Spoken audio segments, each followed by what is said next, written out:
Hola, ¿qué tal familia de History Fans? En esta ocasión les presentamos varios casos reales de asesinatos o tiroteos en escuelas, con detalles sobre la vida de los agresores y lo que se ha investigado como factores o desencadenantes que podrían explicar por qué desembocaron su agresión en un ataque escolar. Cada caso es complejo y no hay una sola causa universal. Suelen combinarse múltiples factores.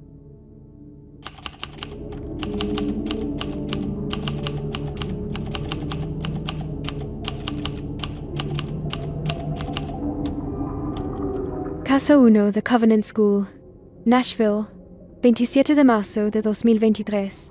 Resumen breve del hecho. El 27 de marzo de 2023, un agresor entró en la escuela primaria privada, The Covenant School, en el área de Green Hills, Nashville, y mató a 6 personas, 3 niños de 9 años y 3 adultos que trabajaban en la escuela, antes de ser abatido por la policía. El suceso conmocionó a la comunidad local y motivó una investigación extensa por parte del Metro Nashville Police Department, MNPD y agencias federales.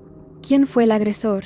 Contexto de vida. Las pesquisas identificaron a la persona como alguien que había asistido a esa misma escuela años atrás. Tenía finales de sus veintitantos. En los informes oficiales y en la investigación, se recoge que atravesaba problemas de salud mental, depresión, ideación suicida, y que había tenido evaluaciones psicológicas en años previos. A lo largo del tiempo, mostró conductas de ocultamiento de preparativos y una vida relativamente solitaria.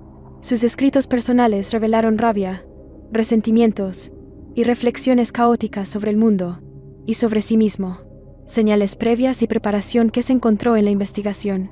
La investigación del MNPD documentó que el atacante había realizado reconocimiento del lugar y dejó diarios, notas y un conjunto de cuadernos que las autoridades describieron como escritos rambling, en los que mezclaba odio, frustración y un deseo de notoriedad.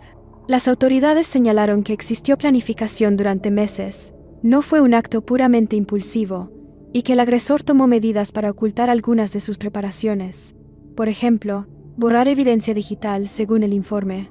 Al mismo tiempo, los investigadores también señalaron que, aunque los textos contenían referencias a rabia hacia varios grupos, la motivación no se redujo a un único eje político o racial según la conclusión oficial. Más bien fue una mezcla de factores personales, ideación suicida y búsqueda de notoriedad, aspectos personales que emergieron en la investigación, salud mental, identidad, redes sociales, relación con la escuela. Los documentos oficiales y notas publicadas por la policía muestran que la persona tuvo diagnósticos o evaluaciones psicológicas previas, donde se documentaron ideaciones suicidas y homicidas en distintos momentos. Hay constancia de que el agresor ocultó o minimizó, en entrevistas con terapeutas y con familiares, la continuidad de sus pensamientos violentos. Dicho ocultamiento dificultó la intervención temprana. También se registró una relación ambivalente con la escuela. Había sido alumno allí, lo que le daba una relación simbólica con el lugar. Sus escritos muestran además una mezcla de odio, autoodio y la intención explícita de que su acto alcanzara notoriedad mediática. ¿Cómo interpretaron las autoridades las motivaciones? Según el reporte final y los comunicados oficiales, no hubo un único motivo ideológico claro. Por ejemplo, no fue una represalia explícita contra individuos concretos dentro de la escuela, sino que las motivaciones incluyeron problemas mentales no controlados, búsqueda de fama o infamia, y una elección del objetivo, en función de su percepción de que ese centro cristiano y sus alumnitos conseguirían la atención mediática que buscaba. Las autoridades subrayaron la complejidad de las motivaciones. Muchas entradas en los cuadernos eran incoherentes y contradictorias, lo que hizo difícil reducir todo a una sola causa. Hallazgos de interés para la prevención. Lecciones que emergen de la investigación. 1. Señales de advertencia no siempre son visibles para los padres o terapeutas. En este caso, hubo evaluaciones en las que la persona ocultó la persistencia de los pensamientos violentos, lo que ilustra las limitaciones de las evaluaciones puntuales. 2. Planificación y deseo de notoriedad. Cuando la intención de ser recordado aparece en escritos, eso suele aumentar el riesgo de que la persona busque un acto dirigido a maximizar visibilidad. Esto sugiere que la prensa y las redes deben manejar cuidadosamente la difusión para no amplificar el efecto cómplice que algunos atacantes buscan. 3. Importancia del intercambio de información entre servicios de salud, familia y autoridades. Ocultamiento y estigmas sobre salud mental pueden impedir intervenciones. Los investigadores destacaron la necesidad de sistemas que permitan evaluaciones longitudinales y seguimiento entre citas. Notas finales sobre el tratamiento público de la información. Tras el ataque, hubo filtraciones y publicaciones de escritos del agresor. Las autoridades y familias afectadas expresaron preocupación por la difusión de esos materiales, que podrían causar daño adicional a las víctimas y tener efecto imitador. La policía confirmó la autenticidad de algunos escritos, pero también advirtió sobre el daño que provoca la exposición innecesaria de materiales que glorifican o explicitan la violencia.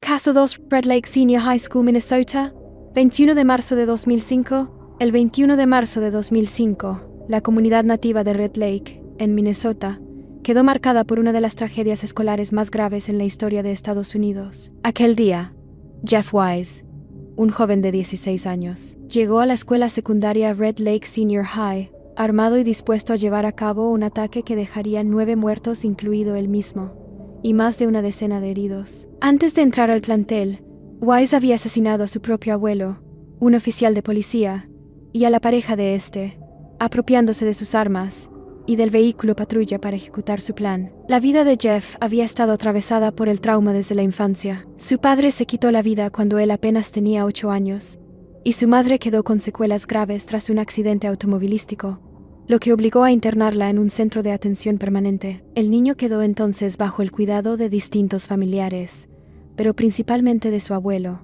quien años después sería una de sus primeras víctimas. Entre internamientos psiquiátricos y reiterados intentos de suicidio, Jeff desarrolló sentimientos profundos de abandono, frustración y desarraigo. En la escuela era visto como un muchacho callado, solitario, vestido siempre de negro y con afinidad hacia la subcultura gótica. Pasaba horas dibujando cómics violentos de tono apocalíptico, y en los pasillos cargaba el peso del bullying constante. En internet adoptaba seudónimos con los que compartía mensajes de odio, reflexiones sobre el suicidio y amenazas veladas de atacar su escuela. Muchos compañeros recordaron que había hecho comentarios directos sobre ello, pero nadie lo tomó en serio. La investigación posterior reveló que padecía depresión grave y estaba bajo tratamiento con Prozac. Sus escritos y conversaciones digitales dejaban ver una mente obsesionada con el vacío, la desesperanza y la idea de ser rechazado por el mundo. Incluso mostraba fascinación por el nazismo y los suicidios colectivos. Psiquiatras habían advertido de su riesgo de autolesionarse, pero nunca anticiparon la posibilidad de un estallido homicida. En los meses previos a la tragedia, Jeff se volvió más activo en Internet, con mensajes cada vez más violentos y oscuros. El aislamiento, la falta de vínculos sólidos y el acceso a armas dentro del hogar fueron la mezcla perfecta para gestar la catástrofe. El 21 de marzo, después de asesinar a su abuelo y a la pareja de este, se dirigió a la escuela en el vehículo policial, irrumpiendo con poder de fuego. Su ataque dejó un rastro de muerte y terror, hasta que, en el salón de clases donde descargó la mayor parte de su furia, se quitó la vida. Los investigadores concluyeron que su acción fue el resultado de la convergencia de múltiples factores: una vida marcada por pérdidas, una salud mental deteriorada, un deseo de venganza contra quienes lo habían marginado y una necesidad de ser recordado. Para Jeff Wise, el tiroteo parecía ser tanto un ajuste de cuentas como una forma de terminar con su propia existencia. De aquella tragedia quedaron varias lecciones. El bullying puede convertirse en un detonante fatal en jóvenes con antecedentes traumáticos. La atención a la salud mental necesita un seguimiento más profundo y sensible.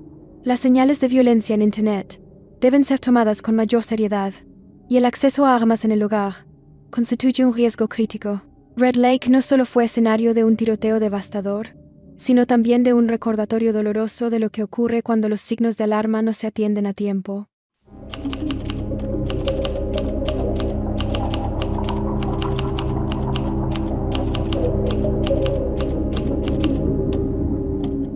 Caso 3.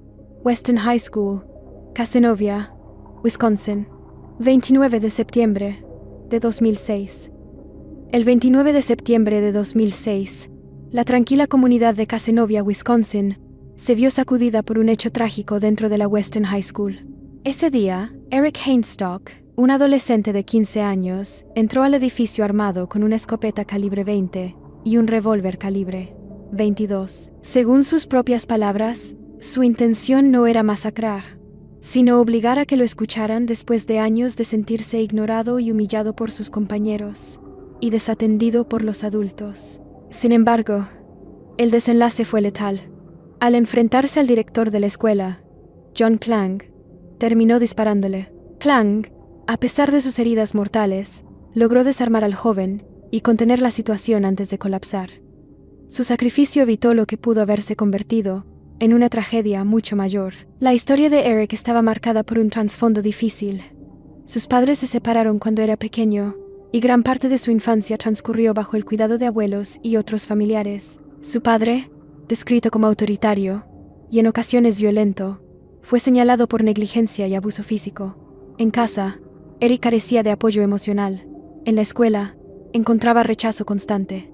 Su aspecto descuidado, la ropa sucia y la falta de higiene lo convirtieron en blanco de burlas diarias. Lo llamaban sucio o apestoso, y las humillaciones se repitieron hasta quebrar su autoestima. Él mismo relató que intentó denunciar el acoso en múltiples ocasiones, pero nunca sintió una respuesta real por parte de maestros ni autoridades escolares. Esa indiferencia alimentó un sentimiento profundo de impotencia y resentimiento. Sentía que nadie me creía, que nadie iba a hacer nada, declaró más tarde. Esa percepción de abandono institucional se sumó a su depresión adolescente y a una visión distorsionada sobre cómo resolver sus conflictos. El día del ataque, Eric ocultó las armas y entró al plantel con un objetivo: confrontar a quienes lo maltrataban y demostrar que debía ser tomado en serio. Pero su encuentro con el director John Klang cambió el rumbo. Klang, decidido a evitar que los estudiantes corrieran peligro, se enfrentó directamente a él. En medio del forcejeo, Eric disparó, hiriéndolo gravemente. El director, aún agonizando, tuvo la fuerza suficiente para reducirlo, quitarle el arma y contener la amenaza. Klang fue trasladado a un hospital, donde falleció poco después, siendo recordado como un héroe que salvó vidas. La investigación concluyó que el ataque no fue producto de un plan homicida elaborado, sino de la acumulación de factores: bullying persistente, falta de apoyo en la escuela, violencia en el hogar y un deseo desesperado de ser visto y escuchado. Sin embargo, el resultado fue irreversible: la muerte de un educador y la destrucción del futuro de un adolescente. El juicio de Eric Hainstock atrajo gran atención mediática. Fue procesado como adulto, y aunque su defensa alegó que nunca quiso matar, la fiscalía sostuvo que había disparado intencionalmente contra el director. El jurado lo declaró culpable de homicidio intencional, y la sentencia fue contundente: cadena perpetua con posibilidad de libertad condicional después de 30 años. La tragedia dejó lecciones duras para la comunidad y los expertos en educación. Mostró cómo el bullying sostenido puede transformarse en un riesgo extremo cuando se combina con un entorno familiar violento y negligente. Recalcó la necesidad de que las escuelas actúen con rapidez y seriedad ante denuncias de acoso, y subrayó la importancia de intervenir de manera temprana en hogares disfuncionales. Por último, dejó claro que, aunque Eric buscaba ser escuchado, eligió un camino que terminó en destrucción. La violencia nunca puede ser una solución, y las consecuencias trascienden mucho más allá de la intención inicial.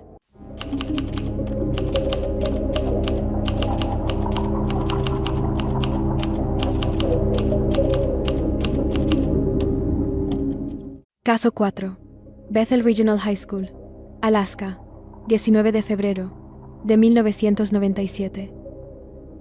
El 19 de febrero de 1997, la pequeña comunidad de Bethel, en Alaska, vivió una tragedia que marcaría un precedente en la historia de los tiroteos escolares en Estados Unidos. Aquel día, Evan Ramsey, un adolescente de 16 años, entró en la escuela secundaria regional, armado con una escopeta calibre 12. En cuestión de minutos, disparó contra el director Ron Edwards y un estudiante de 15 años, Josh Palacios, quienes perdieron la vida, además de herir a otras 2 personas. Poco después, se entregó a la policía sin resistencia.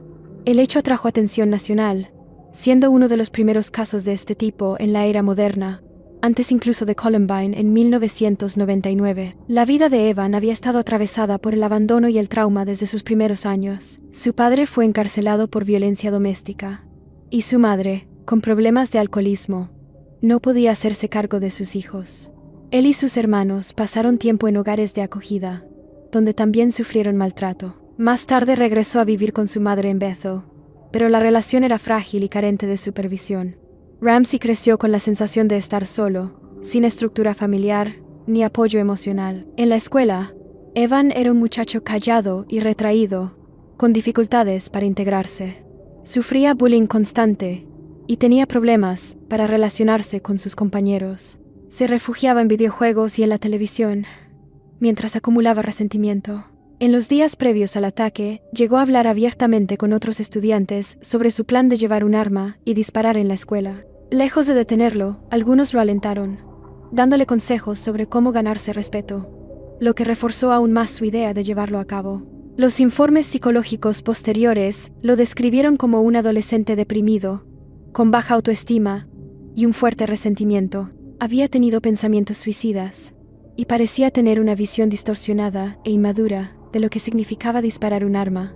Creía que al hacerlo, impondría respeto y que todo se detendría después. Sin comprender la irreversibilidad de sus actos, el día del ataque, Evan tomó la escopeta de caza que había en su casa y la llevó al colegio. Primero disparó al director Ron Edwards, a quien culpaba de no controlar el bullying dentro del plantel. Luego apuntó hacia los pasillos, donde mató a su compañero Josh Palacios e hirió a otros 2 estudiantes.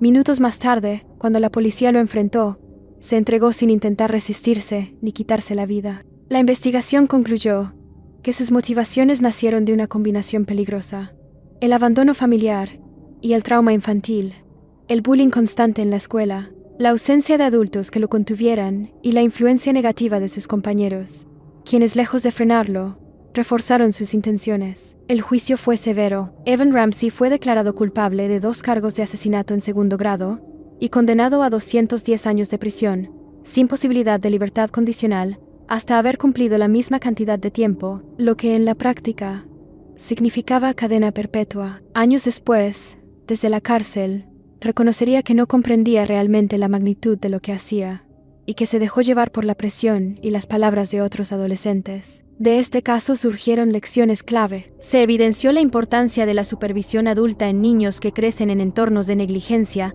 la necesidad de abordar el papel de los compañeros como cómplices pasivos que pueden alentar la violencia, y la urgencia de educar a los jóvenes sobre las consecuencias reales de la violencia armada. Como en muchos otros episodios, el acceso fácil a un arma en el hogar fue el factor que transformó un pensamiento oscuro en una tragedia irreversible.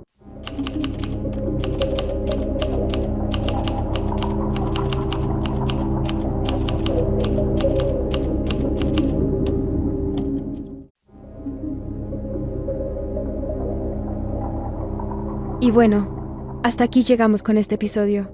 Después de repasar estas historias, creo que queda claro que detrás de cada tragedia escolar no solo hay un arma ni un momento de ira, sino una cadena de heridas no atendidas, hogares rotos, bullying constante, jóvenes que no sienten que alguien los escuche y adultos que a veces fallan en ver las señales a tiempo. Lo más doloroso es que, en la mayoría de los casos, había avisos, comentarios en los pasillos, publicaciones en internet, quejas repetidas, pero el silencio y la indiferencia pesaron más, y ese silencio terminó costando vidas.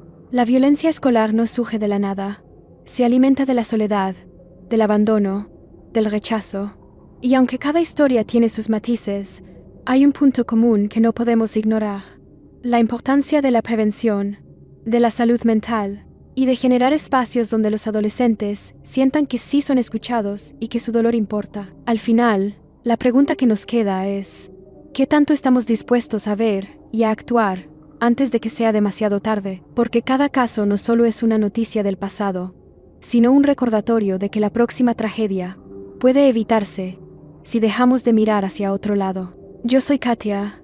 Gracias por acompañarme. Y recuerden, hablar, escuchar y actuar a tiempo puede salvar más vidas de las que imaginamos. Nos escuchamos en el siguiente episodio de History Fans.